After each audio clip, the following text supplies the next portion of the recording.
Hi, everybody, and welcome to the first of our live stream, um, steering your brand through turbulent times. It would be good if I knew what it was called. So I'm Colette, I'm founder and managing director, and we're a brand strategy consultancy that specializes in brands that drive positive change and social impact.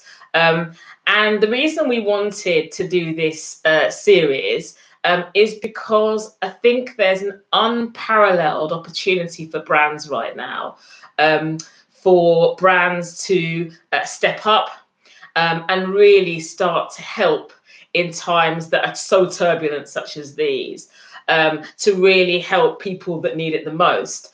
But that's tough, right? Because the thing about turbulent times, and particularly this time, is we just don't know what's happening. We don't know what's going to happen next. We didn't know what was going to happen. We couldn't plan for this. We couldn't preempt it necessarily. So from a brand point of view, it's really hard to know how to act. And that's why this is the first in our series. So we're going to be talking today about how to act. So this will run, just to give you a sense of this, it will run for about 15 minutes. Full disclosure, every rehearsal I've had so far has gone slightly over, so we might be at 17 minutes. If you can give me those extra 2 minutes, it'd be great. What I'm also going to do throughout is ask you for kind of questions and comments. But what I might do is handle those at the end, just so you have a chance to absorb and hear all the content, and then we can respond accordingly, if that's okay. Yes, this is about how to act.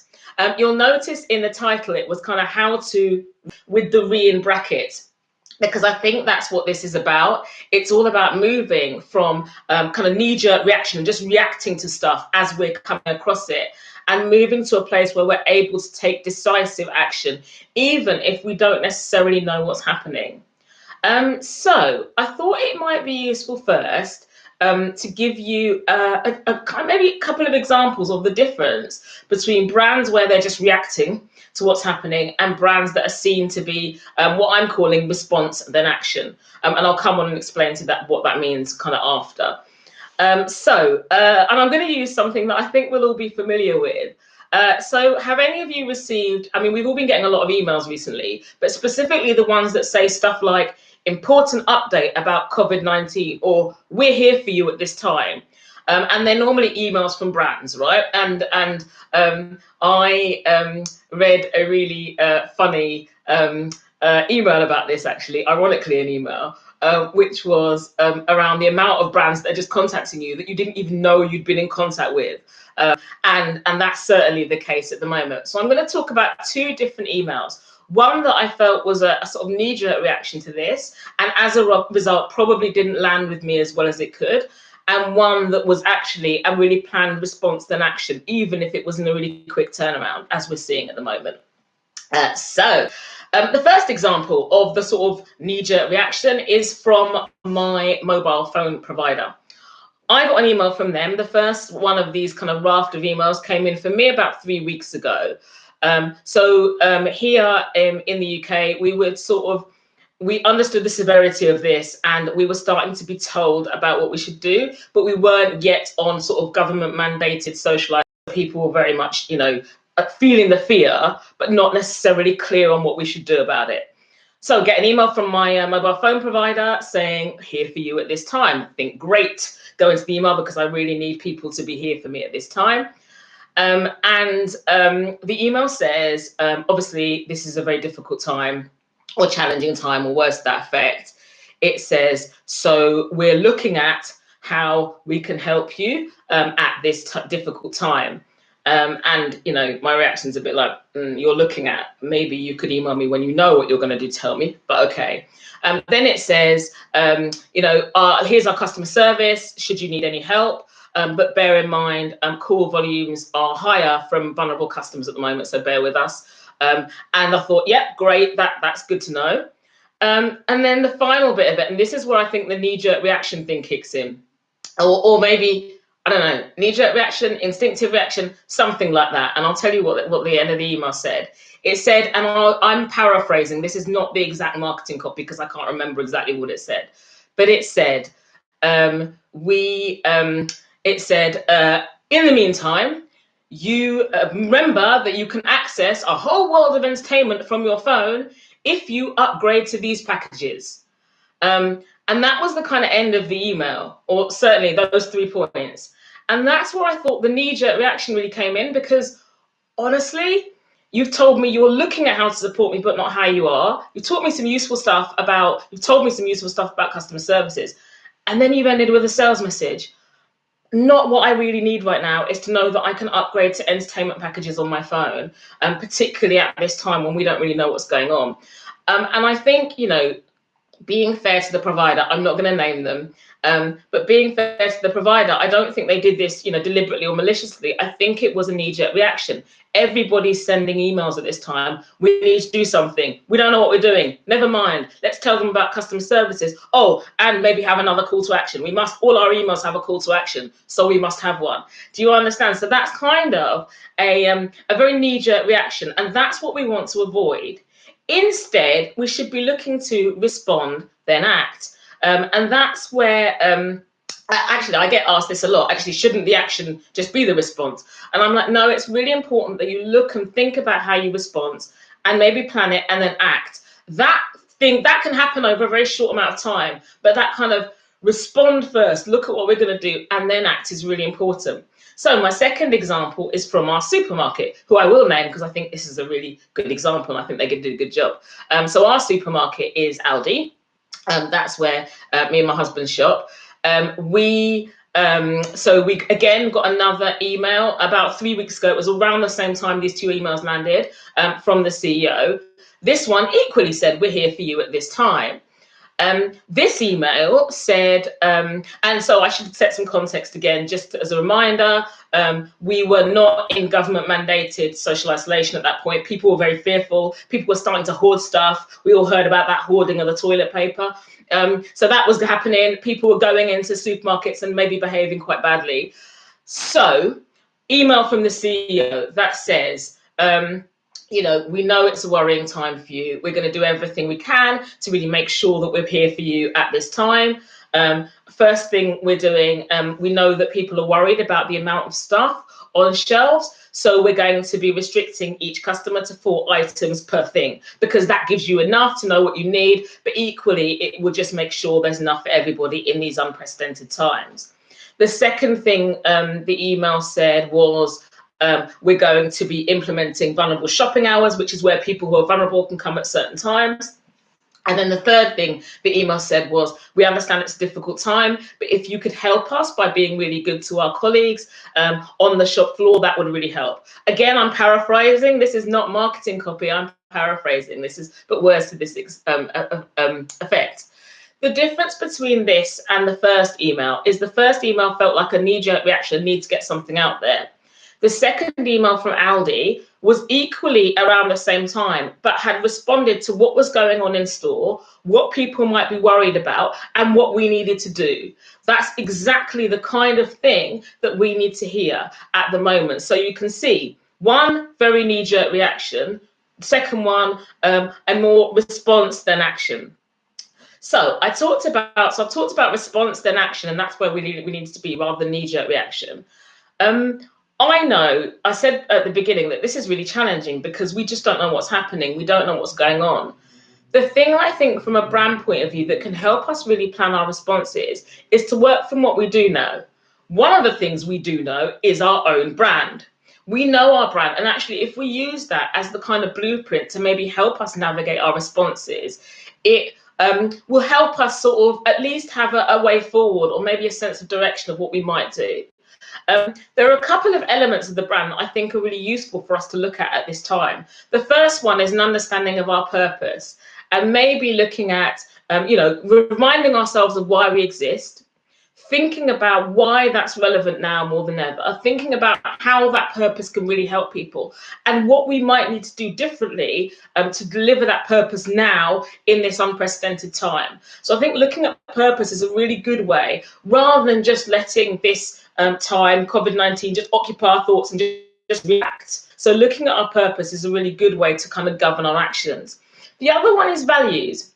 So values, we describe that as our non-negotiable principles. We say it's the things that, they are our principles generally personally, but at brand level, it's our non-negotiables, the stuff that drives our behavior. And they are inherently always positive. You do not have negative values. Your brand values should be positive.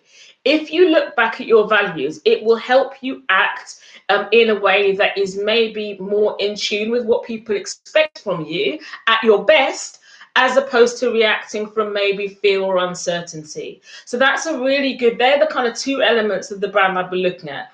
And if you want to get a sense of brand purpose or values or read more, you can go to our blog, brandbuy.me, and then just search in the search button, purpose or values. And we've got loads of resources on there in terms of being able to define those if you're not clear. I'm looking at the time. I've got about 5 minutes left of this talky bit before I get into comments. So what I want to move on now. So we've talked about responding and then action as opposed to just knee-jerk reaction. And we've talked about the need to bring it back to your purpose and values when you're thinking about action. Even if you don't know what's happening around you, you can use those to govern. And it's also something that you can use to bring everybody that kind of works in, on, around for your brand together, including your audiences too. You could, because actually that's something that's the unifier is your brand, therefore, and people kind of get an expectation of how you might respond. So I want to talk about, got 4 minutes. Okay. I might come back to, I think it's quite clear to us why brands might be sort of reacting like this and why we might. There are kind of two, well, there's about 4 drivers, but I'll name 2 of them. One is often we look at, we have some clear measures that we use to look at our brand and manage the, sort of measure the success of our organizations, companies. When we're in turbulent times, we may need to look at different measures or not solely look at these measures of success. So I'll give you the example. I used to work at a mobile phone company, and one of our key metrics was short-term sales, like weekly sales. If at this stage, all we're looking at is weekly sales, clearly we know this is having a business impact, but it's going to force us to do things like include sales messages in messages that are meant to be of support. So actually, we need to make sure we're looking at things like customer satisfaction, interaction, the amount of people we're able to help. These are the measures we need to look at, as opposed to just looking at some of our business as usual, as I call it, short-term measures.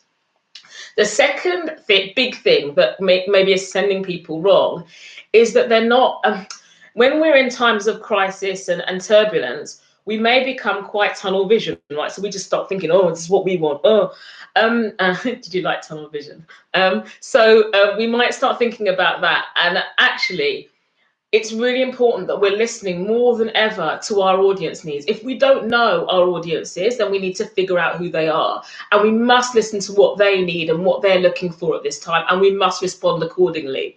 If we're just looking at what we want, tunnel vision as a brand, actually, again, that's going to lead us to sort of some of those knee-jerk reactions that just are falling short.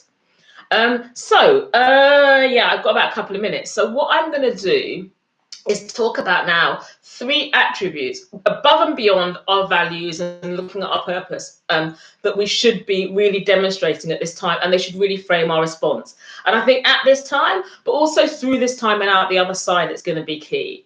So those 3 key attributes are empathy, generosity, and community. And those are the principles we need to bear in mind as brands if we're looking to navigate this time.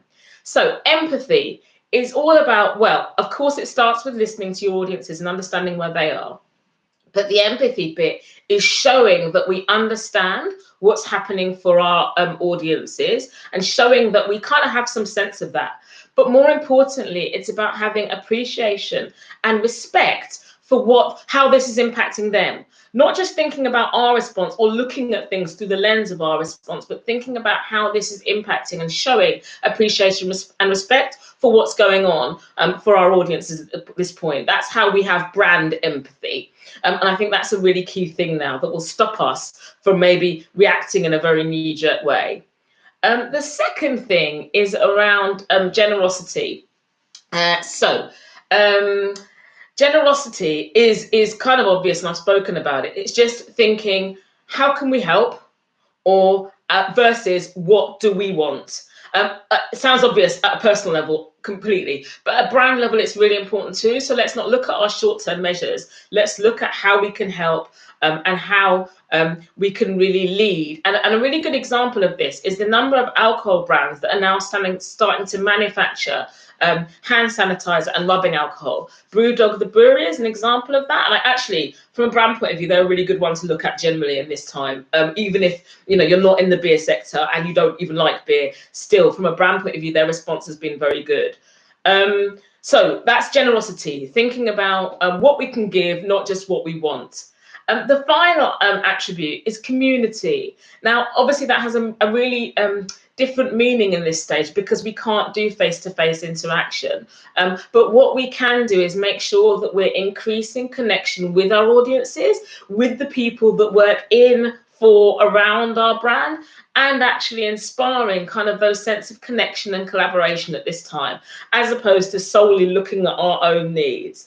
Now, again, these sound like really obvious things at this time, but from a brand point of view, sometimes it's really we don't think like that. We think of it at an individual level, but maybe not at brand level. So we need to start thinking about how we can demonstrate empathy, how we can lead with generosity, and really foster a sense of community at a brand, and that will help us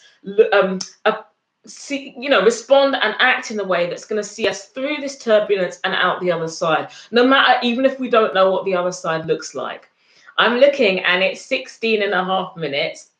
The final thing I'm going to say, and then what I want to do is, obviously if there's been any questions, I can see a couple of comments, which is great. And I'm going to come back to those in a second. I'm smiling because I see some really good comments.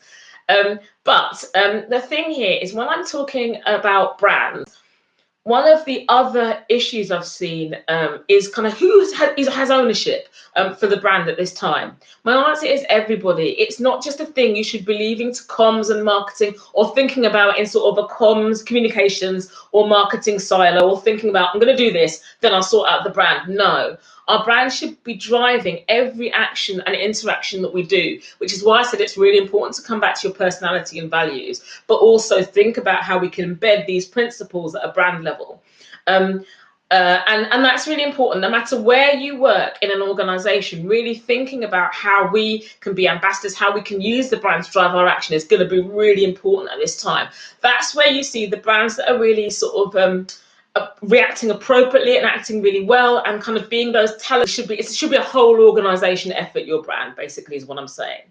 That's it, I think. Oh, I have one more thing to say. It's a really, as I said, it's a turbulent time, and I think particularly for us, I run a small business. Some of us, are one-person operations.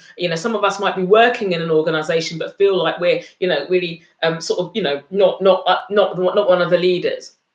I'm always reminded of the Anita Roddick quote, if you think you're too small to make a difference, try going to sleep with a mosquito in the room. And I'm true at the moment, not in an annoying way. We shouldn't be a stick to drop off. I want to say a big thank you to everyone, first of all, who subscribed so we could do this, because we needed to get to those 100 subscribers. Secondly, if you haven't subscribed and you're watching this, do, because you'll get like notifications of when the next one is and stuff. This is going to be something we're going to do every Friday, so join us here of next week. It's obviously going to be on steering your brand through turbulent times, but what aspect of it?